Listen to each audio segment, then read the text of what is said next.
The sun is risen. The birds are singing. You are still alive. And for now, you are safe. Your gaze wanders across the room to the window and the woods beyond. You wonder if the monsters are lurking there, right now, just beyond the trees, ready to pounce as soon as you leave the crumbling estate.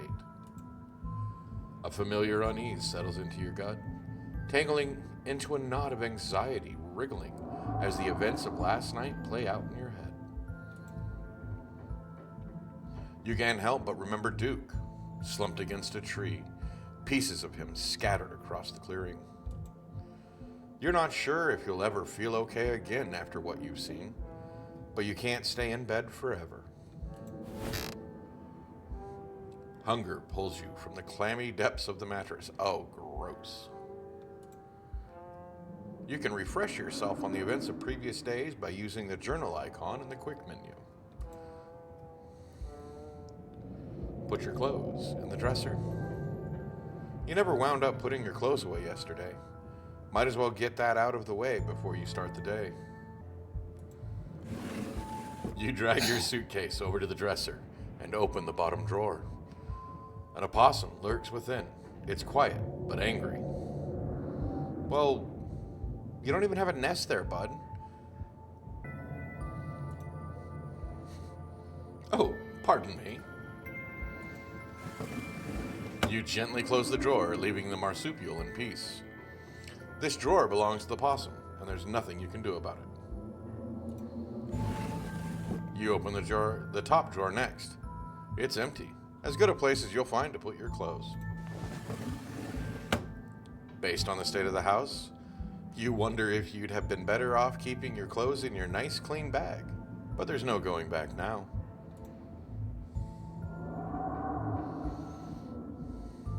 I'm going to poke around the closet. After what you went through last night, the last thing you needed this morning was to wake up finding a doll in your closet. Better than a skeleton. Hey, Ghost'd be happy. There's feats.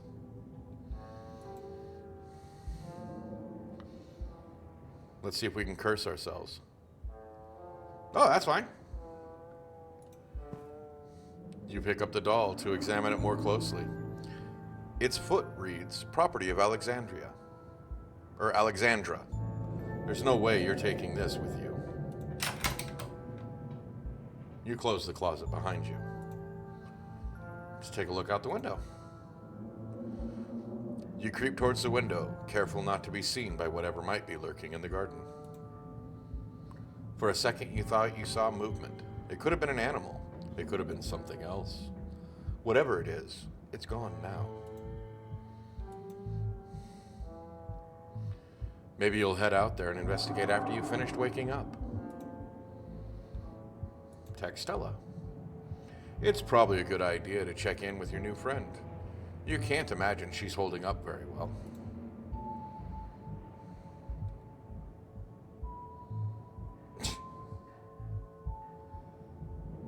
Yeah, probably. That's probably more likely.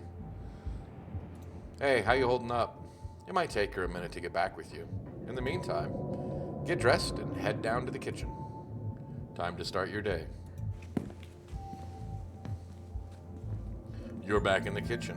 Frou Frou eyes you from her favorite spot on the counter. I am not petting the cat.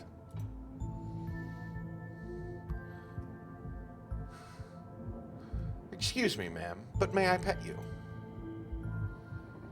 Excuse me, ma'am, but may I pet your beautiful fur? Part of you hopes that flattery might win her over, as silly as that may seem. You are, after all, talking to a cat. Hey. They understand not necessarily words, but the sentiment behind it. Frou Frou merely licks her tail faster. It doesn't look promising. No. Hey. Did you know the police called me this morning?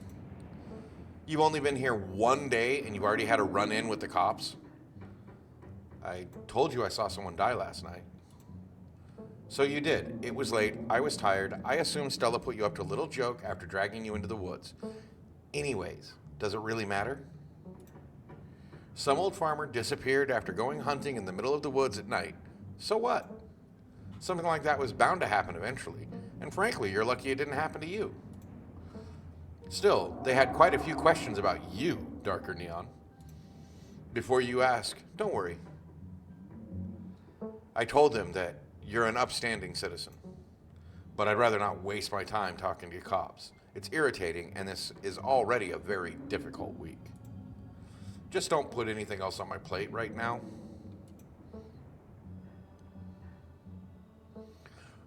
We were chased through the woods by monsters, and you're worried about the cops? Yeah, I'm worried about the cops. I'm busy, and I don't like talking to them. What is up with you, Stella? We just have a history, that's all. I don't need to explain myself to you. I'm sorry. Good. Oh, don't give me that smile. I've got to get to work. But listen, you better stay out of trouble today. I want you home by sunset. What, am I a friggin' 12-year-old? I don't want to hear complaints. Just do what I ask and we won't have any more problems. Tabitha takes a few steps towards the door. Sunset. Your cousin huffily exits the kitchen.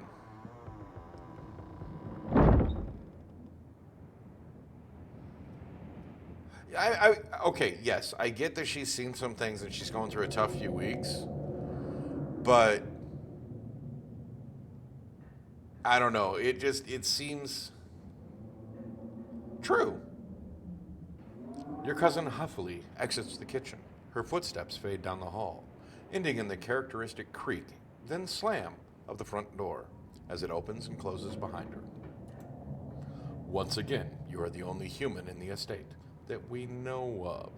I'm pretty sure this story is going to revolve around knockers or Tommy knockers, because this is kind of set in the Appalachian, or no, it is set in the Appalachian, which have the myths of the knockers in the mines. And it's really just basically the knocking you hear is preceded by or not preceded, but it's always precedes, the knocking always precedes a cave-in, or potentially, because it's rocks moving. A text from Stella. Hey, Darker Neon. Thanks for checking in. Hope you're all right. All things considered. Hope you're all right, all things considered. I'm doing okay. Not great, but hanging in there. Up most of the night on cryptid forums, but no good answers yet. I'm at the library if you want to join. I have scones. Scones? Say no more, fam. And that's that. Time to start your day. Wait, we have scones. I don't need a PB&J. I will investigate the garden real quick. As your eyes wander to the garden door, you shudder, remembering the brief glimpse of something you saw from your upstairs window. It was probably just a raccoon, but the uncertainty of what you saw gnaws at you, compels you to investigate, if only to prove it was nothing.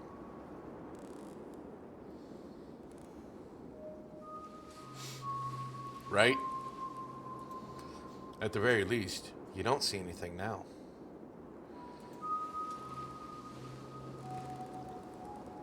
How was it that I was able to... Oh, no, that's return. Was it... No? H? H. There it is. I wanted to be able to hide it just to look, see if there's anything. Like, the tires swing... Hey, there's a possum.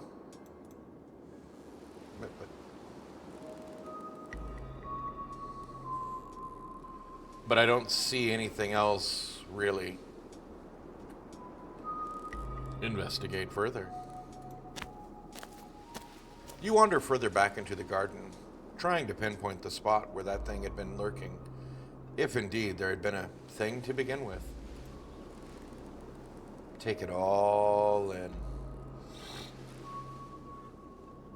The garden is peaceful, but undeniably eerie. Here, more than anywhere else, you're surrounded by the ghost of what this place used to be. Ghost? Tommy knockers, knocking at my door. A greenhouse sits in the midst of the overwhelming greenery. Unreachable from years of neglect, its glass clouded and cracked. Statues reach out from within seas of weeds as if begging to be rescued. And most strikingly, behind a pair of rusted metal gates at the very peak of the mountain sits a graveyard. You can just make out a few of the headstones, the Scarlet name carved deep and proud into their faces. You notice what a good view someone would have of your window if they stood where you're standing right now. That's a wonderful thought. Check the ground for clues. You crouch down, pushing aside the greenery to examine the soft earth. A boot print. A big boot print. And what looks like some kind of viscera. Well, that's wonderful. Your thoughts turn to the specter from the night before. You snap a quick photo, just in case it comes in handy later.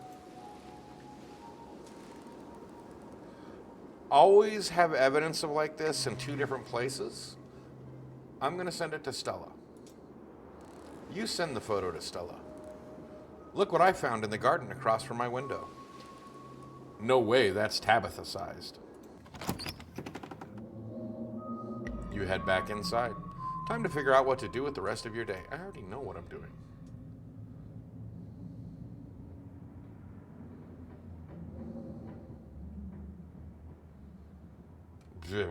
Head to town. Tabitha isn't here to stop you now. You head outside, back to the mountain path that leads to town. Besides, Tabitha's going to be working most of the day anyway. The walk back to town is much less pleasant today than it was yesterday, when you didn't yet know that the woods were full of monsters and strange men who know your name. You stare anxiously into the darkness between the trees, searching for any sign of movement. But the woods are still, at least for now. The autumn-tinged mountains sprawling for miles in every direction now feels less like beautiful scenery and more like the walls of a cage. Your phone buzzes in your pocket. Geez, that's creepy. All the more reason to come to the library. Look what I found at the library. Who I found at the library. Said she was up all night thinking about the video, adding you to a group text. I'm only here because it's quieter than the store, or was. Lol. And I'm trying to figure out what animal that could be. I don't buy into this harbinger of doom stuff. We know what animals they are. They're ditchlings, and they are harbingers of doom. Sounds like they're having fun.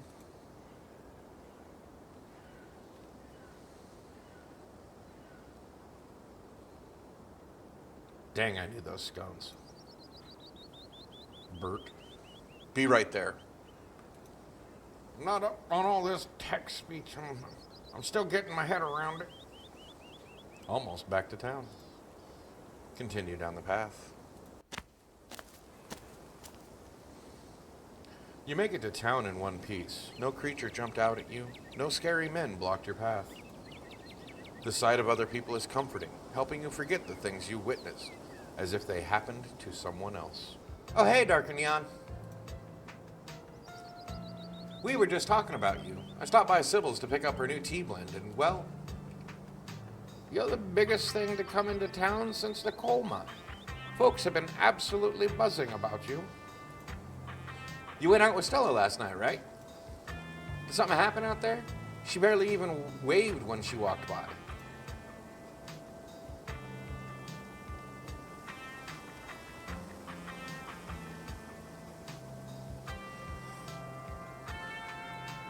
Yes, I was yawning, I'm sorry. When I get into like messing with, because I've been messing with all the emotes and getting everything set up as much as I could with everything I was learning, it takes me a bit to switch gears. It's like I'm not actually tired, but for some reason my brain yawns or has me yawn when I'm switching gears. I don't know.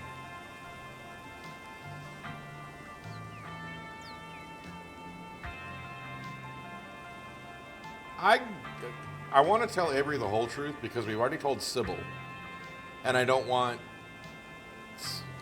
You know what I mean? Like, it just feels right to tell them the whole truth. Him. Sup, T-Row? How's it going?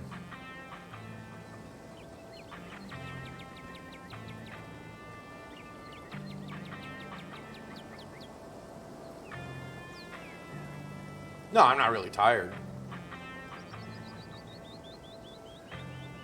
Yeah, it has. It's been a day, but an exciting day for me. Because all of the Twitch stuff finalized, I'm monetized.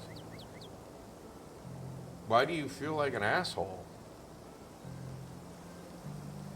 Now, if it's about server stuff, we don't talk about that during chat. All I got to say about that is remember, you are the victim of a problem, not the cause of a problem. Okay? You have no reason to feel bad.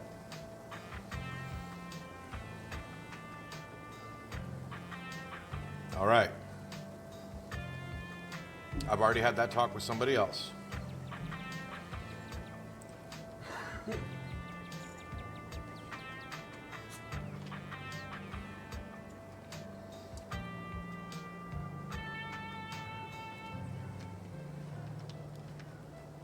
Ah, okay.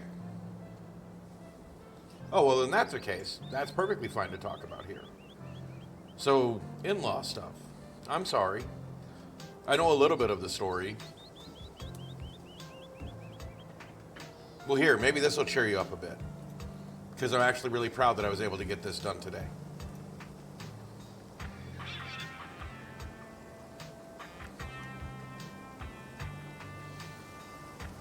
I don't know, you guys like that? Was it fun? Or is it too much? Did I do it okay?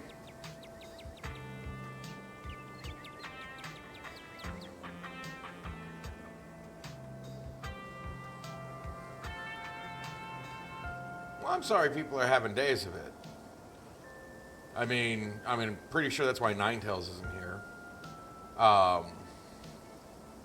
Which, don't blame Ninetales at all. That's a rough one.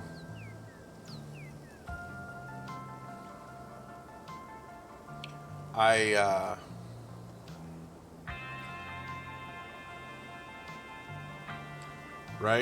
It's one of those days, you know?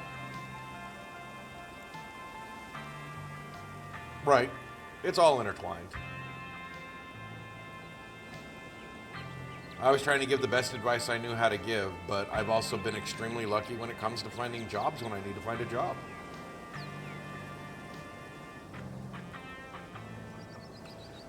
Trust me, I hate it. I mean, I might be in a unique position, but I still have to worry about money and bills and such too. Well, yeah. And that's why I do what I do now.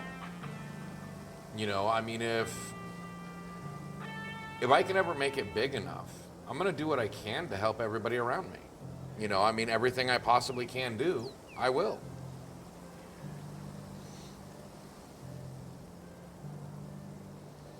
You know, that's the best I can do.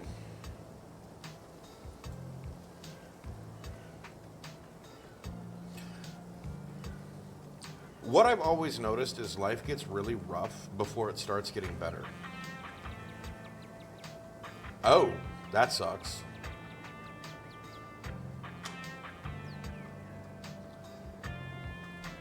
You know, I mean, I passed through some really bad times, you know, just the last few months. I mean, you guys have been here right with me.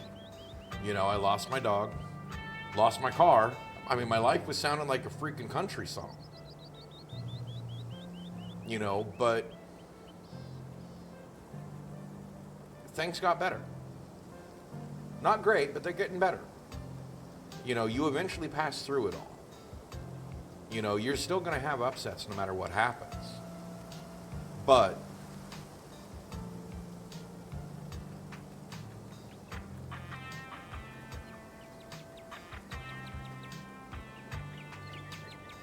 I'm sorry that you had a hard weekend, because weren't you working this weekend? Gigi? XO?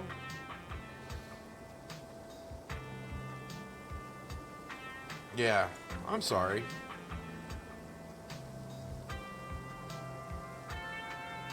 Yeah, worst thing I had to deal with this weekend, it was so difficult.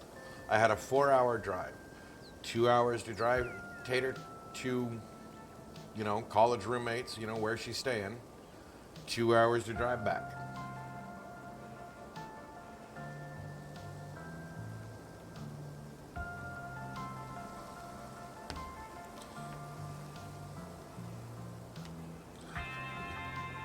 Oh, I'm sorry. That's really rough.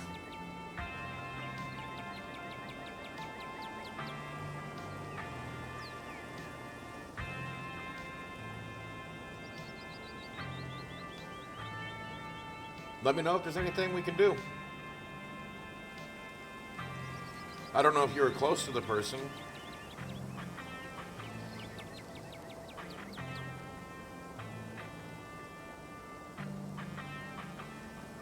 I mean, assume close enough, but, this isn't some long-lost Uncle Andy that passed. I'm sure this is somebody, you actually knew.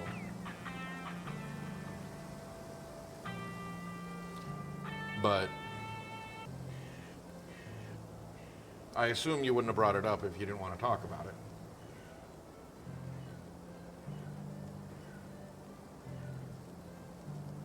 it. And I'm willing to hear you out. Okay. Was it expected or unexpected? Like, was it one of those things they were fighting with something? Or was it more sudden? Right. Oh, that sucks. See, that's where it really gets you. It's like when my dad passed, we all saw it coming 5 years earlier because he just wouldn't take care of himself. Oof. Yeah, like I had a buddy Mikey, like literally like my best friend, and we had a bit of a falling out, and we were just starting to get back to being good friends again,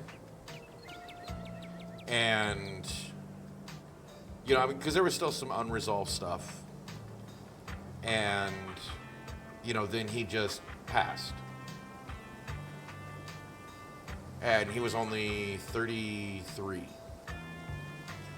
But even worse is that he was expecting it, because he was, as far as I know, he's still the only male on his dad's side to live past 30. And he made it to 33. So I mean, I know what it's like, because we were basically the same age. I think he was a year older than me. And our initials were basically one letter off. He was MWF and I was MWG. But I'm not trying to take anything away. I'm just trying to say that, it does pass. I have my good memories of Mikey. And that's what I hold on to, is the good. Mourn their loss. The loss in your life, mourn that, but also remember that you had good times to look back on. Don't just mourn the loss. I don't know how else to say that.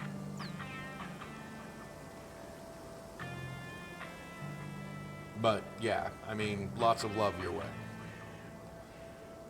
I'm also really bad person to talk to about mourning someone's loss.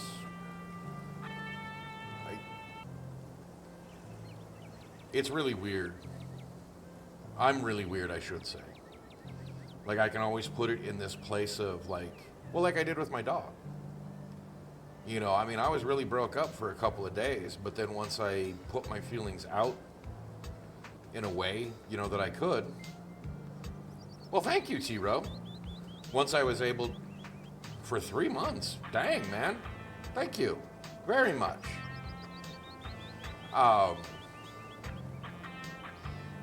Okay.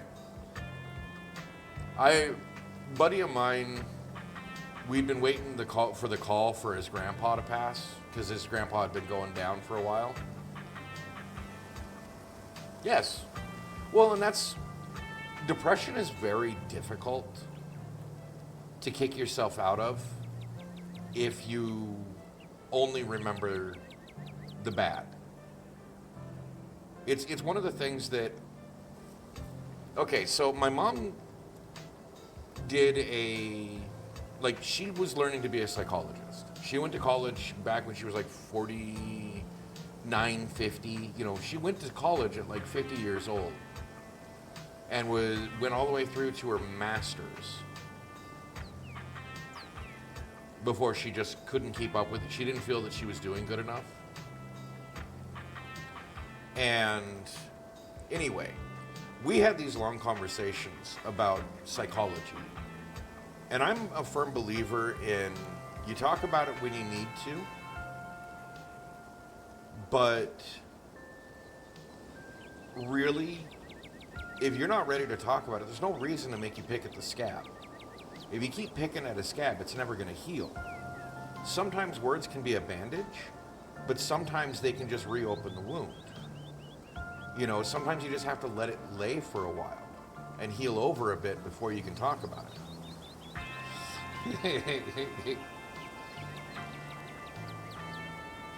I don't know how else to say that, but my mom was always of the camp that you always have to talk about everything all the time. And I was of the camp, it's like, sure, you have to deal with uncomfortable things occasionally when you want to talk about something. But other times, your brain lets you forget certain things for a reason. Like, it lets it go by for a reason. And I don't think we should ignore our natural habit of letting things go, of burying things for a while so it can take a new shape. You plant the seed of your grief and you eventually get a tree. But from that tree is the fruit of good times. As trite as that sounds, I don't know how else to put it. There's always a sense of renewal to letting things rest. I hope I'm making some kind of sense. Maybe I should just move on with the game.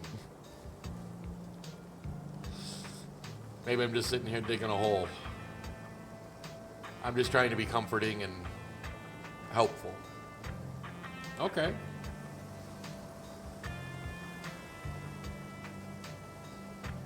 But yeah, like I was going to say, I was going to tell Avery the whole truth. Because, Sybil already knows. Oh, that's part of the game.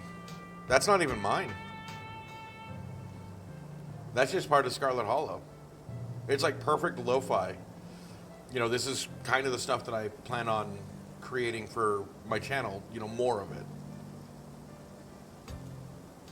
You tell Avery everything that happened last night. I have no idea what those things were, but they killed Duke and... Whoa. Slow down. Duke is dead?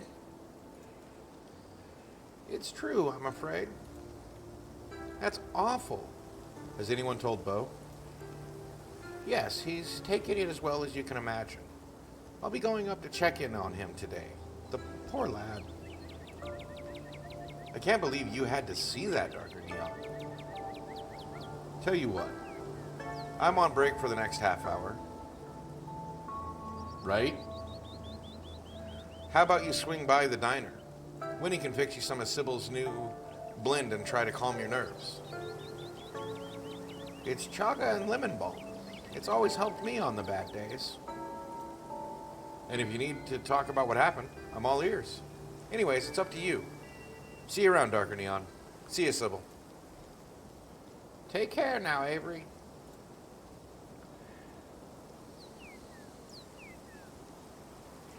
I'd better get back to it myself. I'm glad I was able to catch you this morning, if only to see how you were holding up. Please don't stop. Please don't hesitate to stop by if I could be of any help. Please don't stop by if I could be any help. Sorry.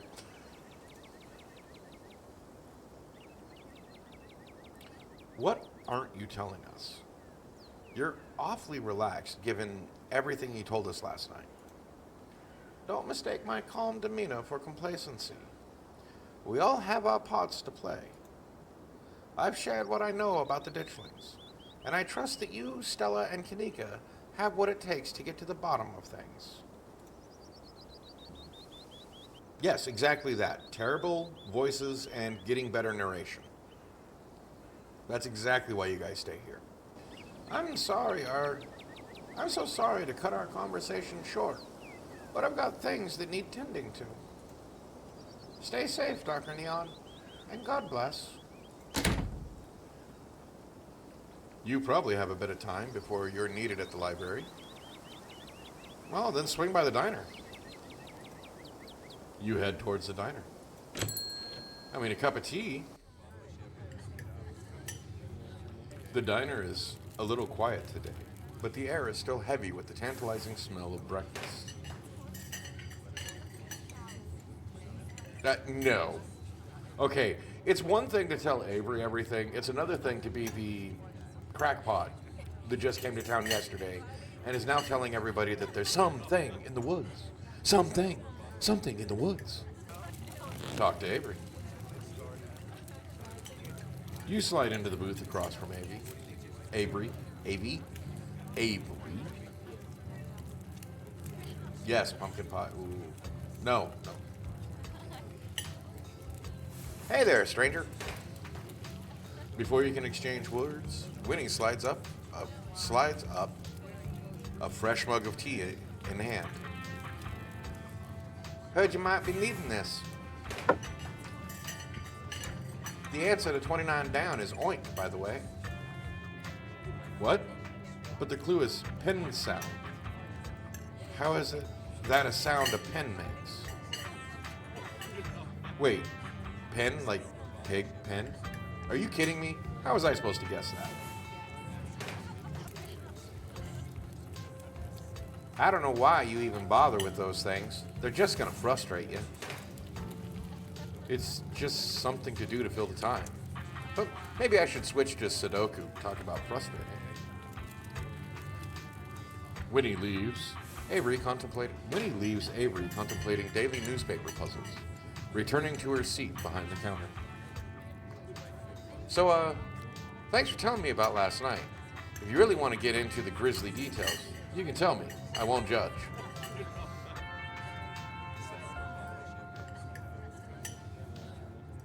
Try the tea. You hesitantly sip your tea. It tastes like you're drinking mold that someone tried to unsuccessfully spruce up with lemon balm.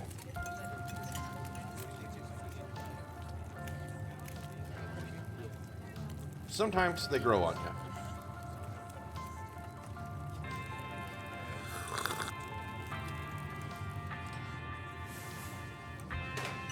The flavor is strong and slightly unpleasant.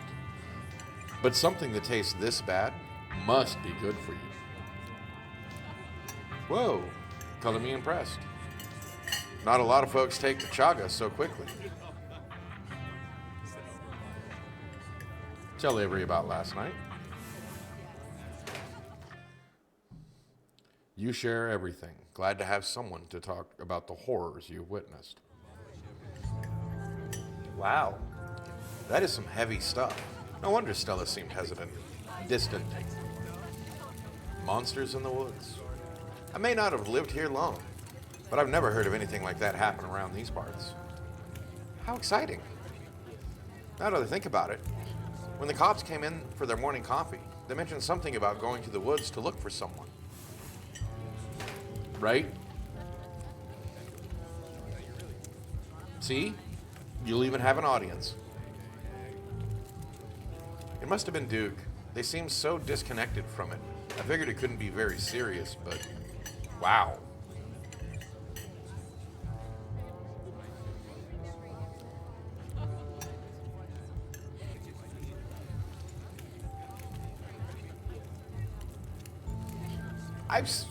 sure they've seen much worse. Cops out here in the middle of nowhere, I'm sure they've seen some horrors, right? Hunting accidents, bear attacks. Not that I've heard of, at least. It's not like I've been in Scarlet Hollow long. But the cops are here most mornings to get their coffee fix, so I've gotten to know them pretty well. The worst they usually have to deal with are property disputes. I'd be surprised if they actually knew what to do in a real emergency. I hadn't pegged you as a transplant. Where are you from? I moved here from Charlotte. Gosh, 3 years ago now? Maybe a little more? I've lost track. Aunt Winnie offered me a place to stay and a job, and who was I to pass on that sort of generosity? To be honest, still feels like I just moved in. Practically everyone apart from the Cole folks grew up in this town, so it's like I'm the perpetual new kid. Don't get me wrong, folks here are plenty polite and friendly, but there's a shared history I'll never be a part of.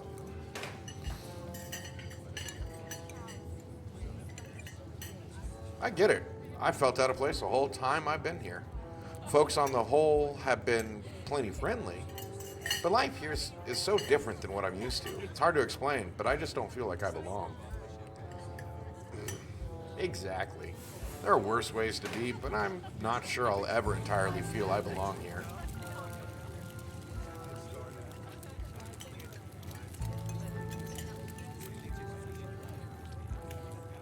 Let me know if you happen across any leads. We're on the case, but I hardly know where to start. Let me know if you hear anything. Definitely. Aw man, looks like my shift is starting. Hopefully the chug has had a chance to start working its magic. The diner is where everyone comes to gossip, so I hear a lot about what goes on around here.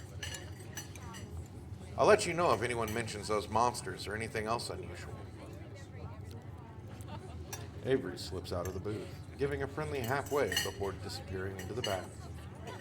You leave the diner, ready to continue your day. I guess swing by the general store? I don't know what for, but it doesn't advance the story because it says explore. This is your first time seeing the general store in the light of day. A young man sits at a table by the register, too preoccupied with his phone to care that you stepped in.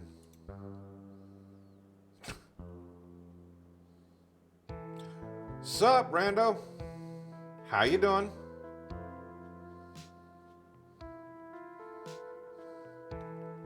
Hi, I'm Darker Neon.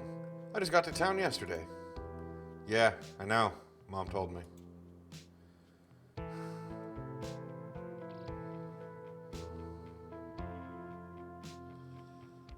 Oh, good.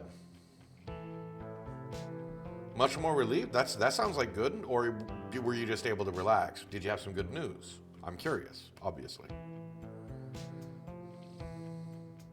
If I wanted to buy chips or something, do I talk to you or...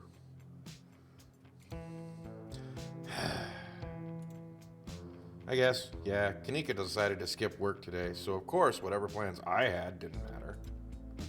Just take the chips. I don't care.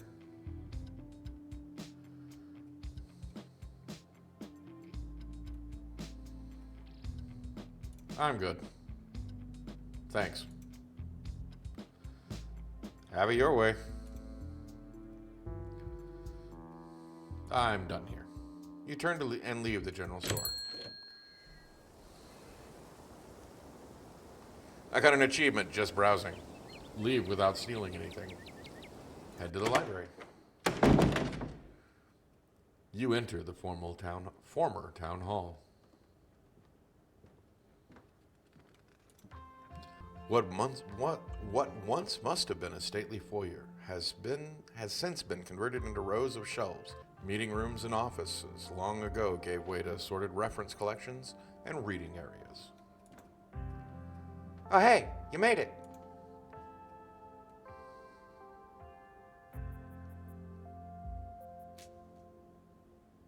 What?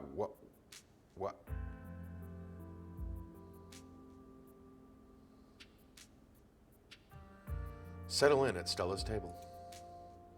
You head over to Stella's table and settle in. You made it. Glad you could join us. Ha, ghost tracks. Okay, I don't know if you guys are familiar with the Ghost Children. Yeah, San Antonio, Texas, where the kids will push your car. Some creepy old guy with a real estate scheme and a bad costume is at least a little more believable than monsters and curses. All we need now is for Gretchen to start talking.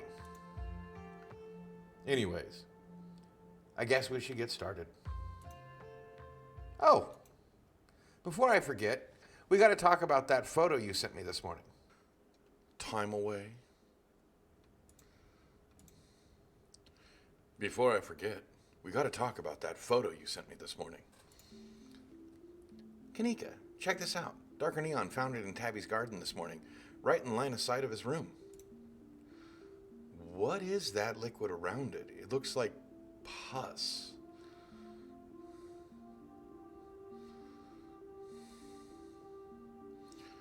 Those boots are too big to be Tabitha's.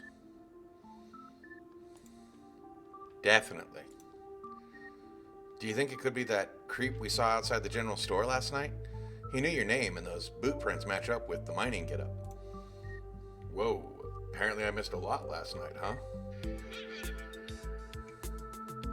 Nice. You're not talking about Wayne, are you? The guy that keeps coming to my mom's tea room? I think there's something really wrong with him.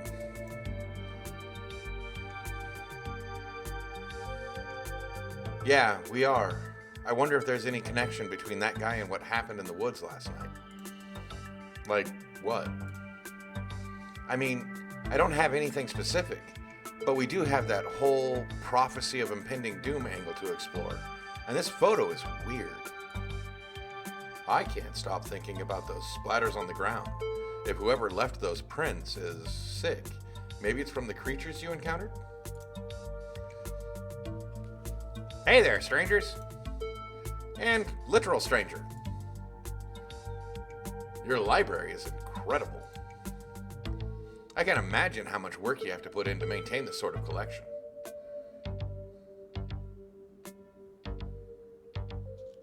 I actually did not, surprisingly enough. Something T-Rose never told me.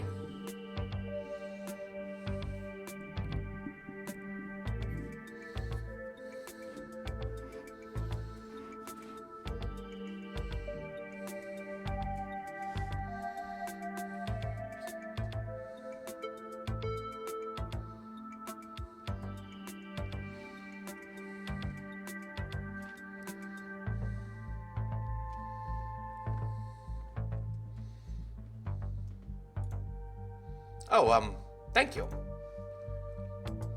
Hey, Oscar, this is Darker Neon. You know, Tabby's cousin.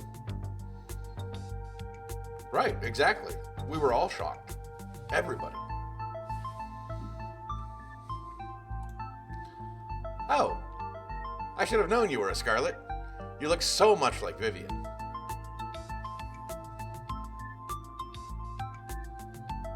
Oh, very nice. Very nice.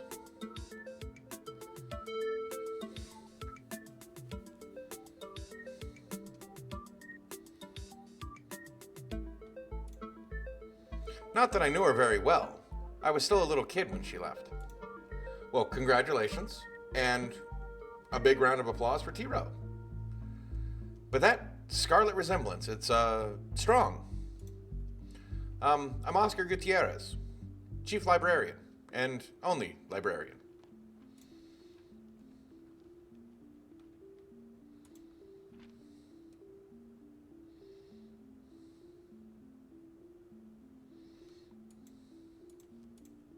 There's some balloons. Because apparently I can't use my own emotes, which I'm really confused by. Oscar's amazing. He practically built this library from scratch. Yeah, I'm a little jealous of what the kids around here get to grow up with. They don't know how good they have it. Yeah, I can't even use my little... Yeah, exactly, the little hearts. Back when I was in elementary school, all the library had was a couple of shelves of boring books donated by old people. Y'all are too kind. But speaking of kids, have either of you seen Rosalina around town? I don't want to be a helicopter dad, but she hasn't been answering my texts, and I wanted to make sure she isn't getting into trouble out there. Whoop, whoop, whoop. You know, the crowd she hangs around with, they're good kids at heart. I'm sure they're just up to old Maxwell Place doing teen stuff. I went up there plenty of times in my day, but I'll be sure to keep my eyes peeled. I have it for Gigi, because pretty much I wouldn't be where I am today without Gigi and her good work with what she does and keeps my channel and me on task. What's the old Maxwell Place?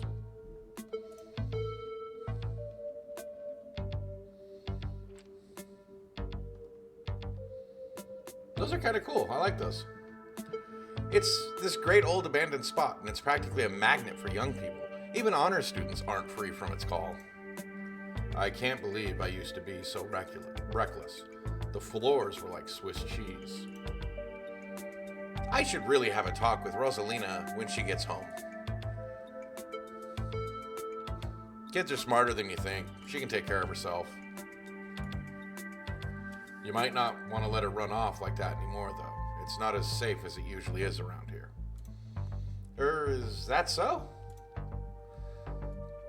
Kanika's right. There's some weird stuff going on out in the woods.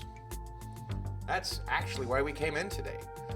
Have you ever heard of creatures called ditchlings?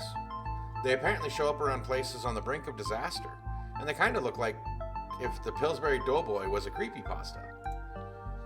Kanika's mom told us about them last night after seeing some footage we got in the woods. Ditchlings? Doesn't ring a bell. Dang, worth a shot. Okay, if you were, say, trying to predict horrible disaster that might befall our town, where would you start looking? Well, they say that history repeats itself, so I'd probably try and figure out what sort of disasters this region typically falls prey to. Should I be worried about something? I don't know yet. I'll be right back. Gonna go nab some more books. Behave while I'm gone, Gretchen. You don't have to worry about her, Stella. You're such a good dog, aren't you, Gretchen? Squitch, squitch, squitch. Here, have a biscuit, old gal. Gretchen inhales the soft biscuit, drool leaking from her toothless mouth as she swallows it whole. I'm pretty sure Stella's barking up the wrong tree, Oscar. I don't think you have to worry about any horrible calamity befalling the town. But she's right about the weird stuff. There's definitely something unusual going on out in these woods.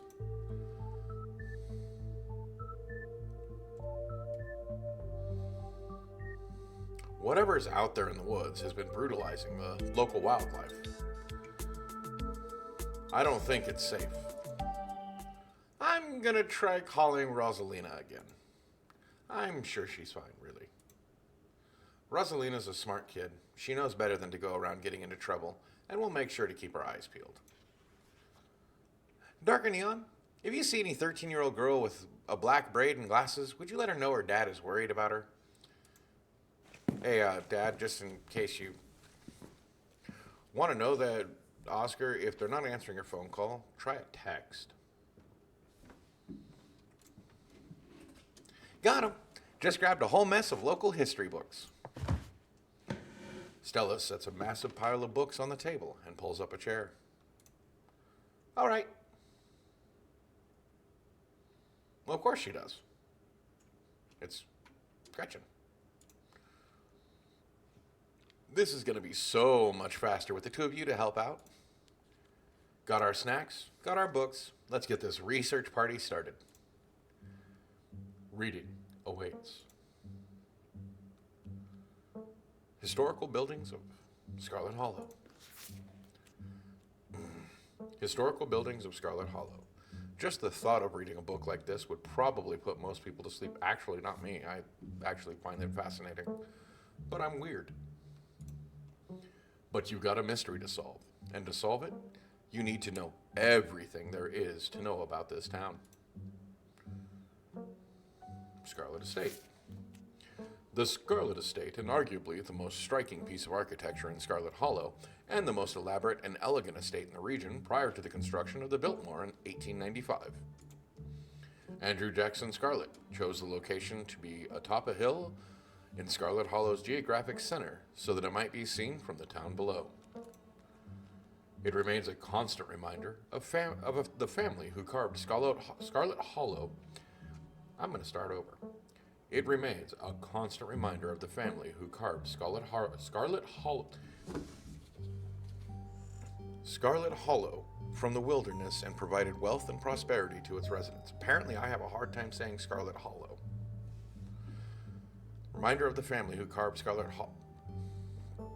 It's family who carved Scarlet Hollow. I don't know, my tongue gets twisted on part of that for some reason. The Hiram Scarlet Memorial Hospital. First used as a field hospital during the Civil War, it was named for Silas Scarlet's eldest son, who perished in the bloody conflict. It still stands at the end of what was now the residential district of Scarlet Hollow, and has served the health of the community for over 100 years. In the late 1800s, as the town prospered from a coal boom, additions were built onto the house and it was transformed into a sanatorium, bringing in prestigious clientele from around the world. They believed the fresh mountain air would do them well, and Scarlet Hollow became a tourist destination for patients of all afflictions. The clinic still operates to this day as a doctor's office and stands as a building of cultural significance. Scarlet Coal Mines. The original coal mining facility is no longer standing, having been destroyed in the collapse of 1918. Okay, that's promising. Though the new facility, outfitted with all the cutting-edge technologies of the industry, is in itself a fine example of practical construction. The first iteration of the mining camp was a true product of its time, and what few photographs exist are an interesting peek back at a different era. One can still visit the site of the original Scarlet coal mine, though. All that remains are a few abandoned tunnels, closed off to the public. Tremaine Homestead. Situated at the edge of Scarlet Hollow's farmland, the Tremaine Homestead was one of the earliest settlements in Scarlet Hollow, predating even the town's famous coal mines.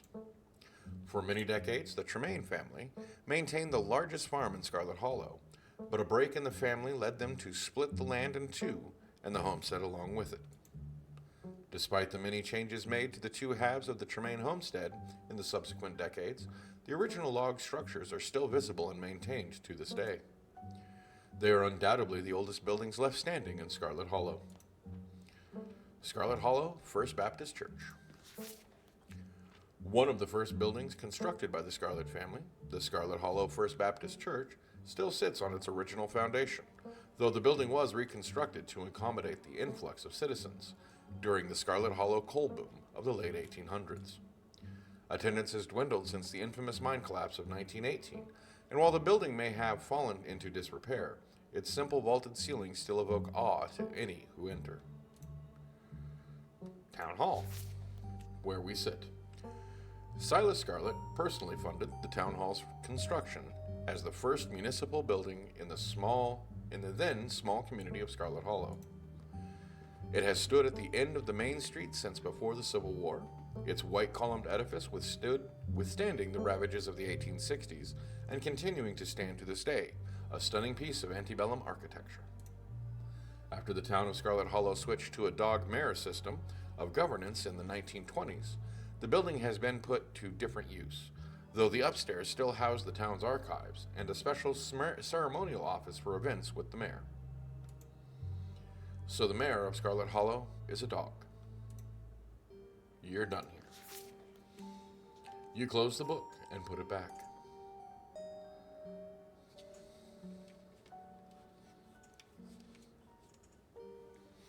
Well, forced into retirement at age 50 due to a war injury from his time in the Indian Wars, exasperated by his short stint serving as a captain of the Confederacy, Silas Scarlet also lost his eldest two sons to the bloodiest of wars, leaving his third eldest son, Andrew Jackson Scarlet, yes, exactly, Gretchen from here, Andrew Jackson Scarlet, to take charge of the mine. Under his leadership, the mine prospered, undoubtedly in part due to the growth of the railroad industry.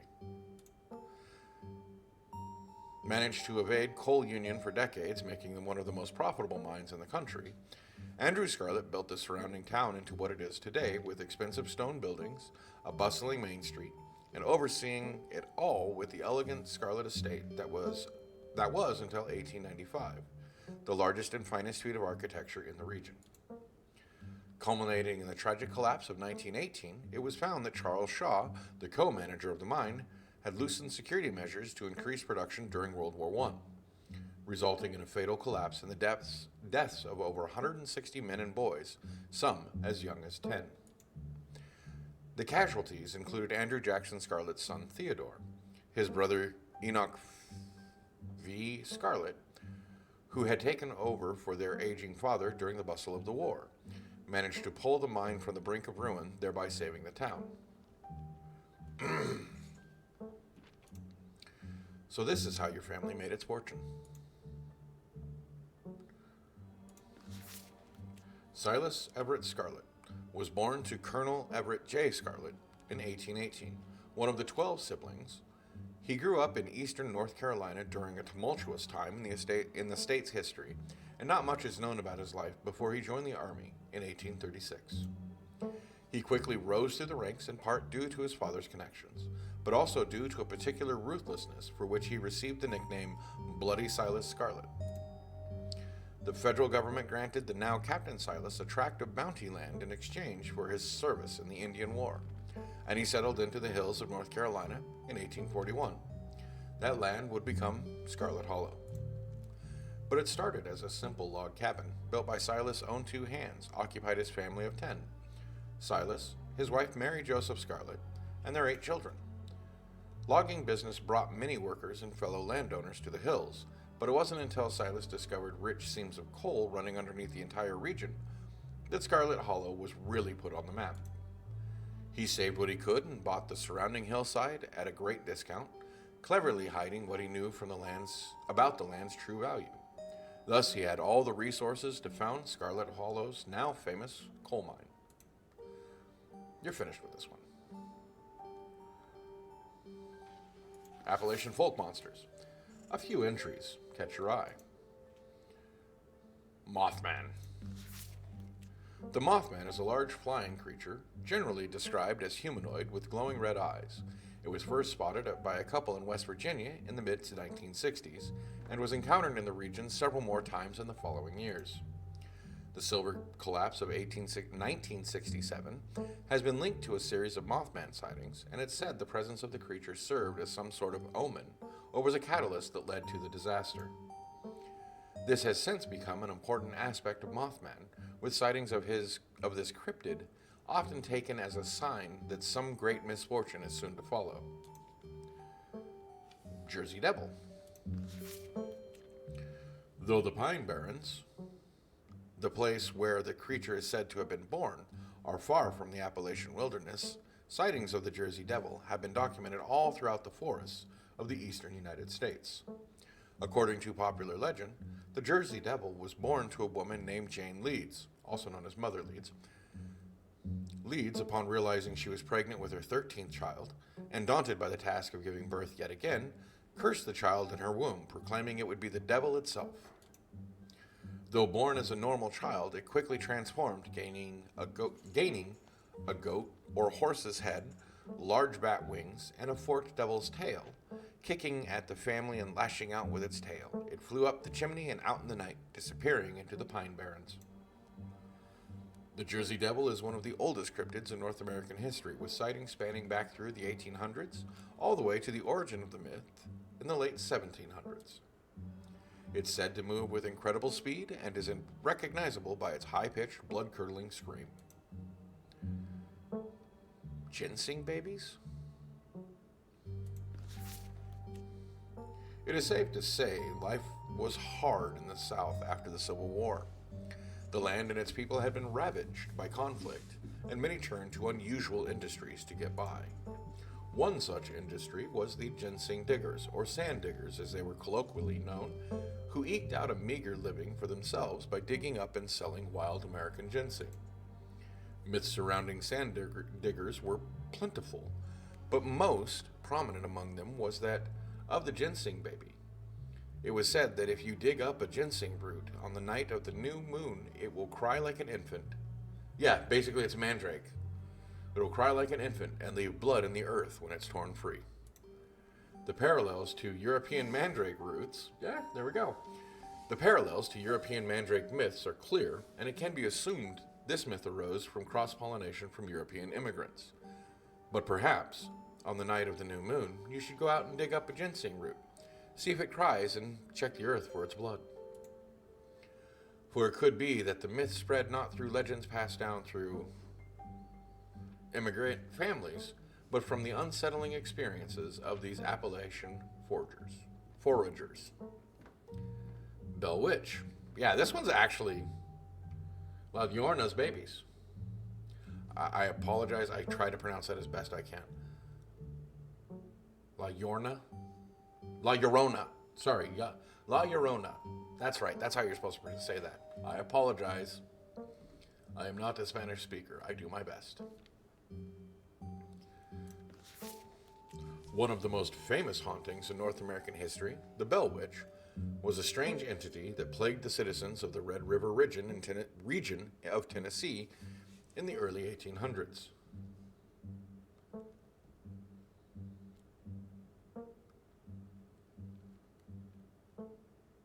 Yes, exactly. The White Woman. Many strange phenomena have been attributed to the witch through the years, but the most famous was the haunting of the Bell family. It started out as a fairly typical haunting with an unnatural sounds echoing throughout the house after sundown and the appearance of a strange mammal that no one could identify or capture. That is one of the myths. It also is a weeping woman known to, yes, weeping woman, but she's almost always dressed in white. It's similar to all of the other white woman mythologies, where it's either curse the earth looking for her dead children, which either she killed, the husband killed, or it's also a woman that was cheated on and killed her husband and is cursed to haunt the bridge that she jumped off of.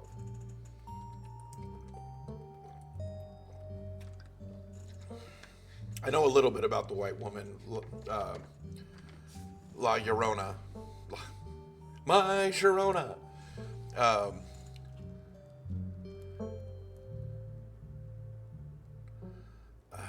Llorona. That does not.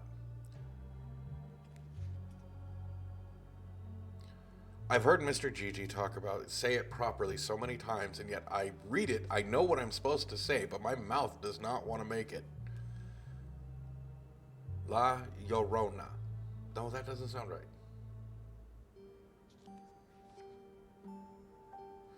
That's going to bug me. Unlike other hauntings, though, these acts quickly escalated to attacks on the family, and in particular, the daughter, Elizabeth Bell. She was constantly covered in bruises from the spirit's abuse. The spirit could frequently be heard speaking through the walls, its disembodied voice mocking the family and any visitors, and it eventually escalated to giving full-blown hallucinations to those dwelling in the Bell house. Though this haunting ended in the early 1800s, its activity continued in the region for many decades. It could be that the entity known as the Bell Witch may still dwell in the Red River region to this day. Hopkins goblins? Oh, this is the... Okay, yeah. The Hopkinsville Goblins case was a supposed close encounter with extraterrestrials in the 1950s, near Hopkinsville, Kentucky. During the incident, five adults and 7 children arrived at the local police station claiming that a group of small, chrome creatures had besieged their farmhouse for hours. When police arrived on the scene, they found bullet holes and spent shells. but little else in the way of evidence. Skeptics suggest the family had simply misidentified a group of great horned owls. Even so, the incident remains one of the most thoroughly corroborated and documented cases of extraterrestrial contact. Wampus cat. Often linked to Cherokee legends, some cite the Wampus cat as originating with the story of a woman who sought vengeance against a monstrous cat demon for driving her husband mad. She hunted it down by wearing a bobcat mask, tricked it into using its own vile magic on itself, freeing the people of their region from its evil. Others say the creature comes from the story of a woman who wore the pelt of a wild cat to witness forbidden hunting rites. The hunters of her village gathered to perform the rites, and she watched in secret from underneath the cat's pelt, but was soon discovered. For her indiscretion, she was fused with the pelt and transformed into a creature that was neither human nor cat, forced to wander the wilderness alone, feared by all. Her calls are those of great sadness, and serve as a warning to anyone who dares go against tradition. Taminakis.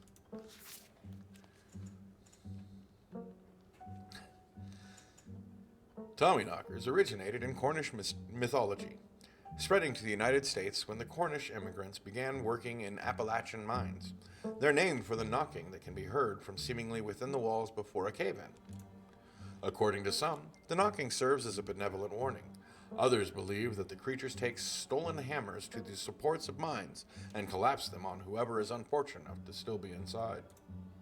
Cats often like to do that, Rando. They are traditionally thought to be impish leprechaun-like beings, but some claim they are spirits of dead miners forever cursed to haunt their final resting place. Telipo? There was a hunter who lived in a tiny cabin in the middle of the woods, all alone with his hunting dog. One night, after a particularly bad week of hunting, both their stomachs empty, the hunter spied something out of the corner of his eye. Some small creature had gotten into the cabin through a hole, and before he could even figure out what it was, he'd drawn his gun and fired at the thing, his hunger guiding his actions. But it was quick, and ran back through the hidey hole and out of sight, leaving only its long black tail shot off by the hunter's rifle. Guess that'll have to do, he said to his dog, and threw the tail into a pot to cook us soup. He and his dog ate well that night, the tail filling them both up. The hunter crawled into bed satisfied, and his dog curled up at his feet. He woke up to the sound of long nails scrabbling across the wood, his dog nowhere in sight, only a rumpled spot on the covers where he'd been, and in the gloom he saw two big yellow eyes staring right at him. I want my Talipo. A high horse voice. I want my Talipo. A high hoarse voice croaked from the darkness. Go away, he screamed at the thing. But it stepped closer to him, still shrouded in darkness, the sound of long claws dragging across hard wood accompanying its movements. I want my Talipo, the creature growled again. I'll get my dog after you, the hunter squeaked, his voice catching in his throat with fear, but there was no dog to be seen. I want my Talipo. Before the hunter could so much as scream, the creature leapt from the darkness, long claws stretched out towards the hunter. No one is sure what the creature did to him that night, but the next morning, all that remained of the hunter, his dog, and his cabin was a chimney standing alone in the woods. So how do we know the story? You close the book and put it back. I think I'm all done. Let's check in.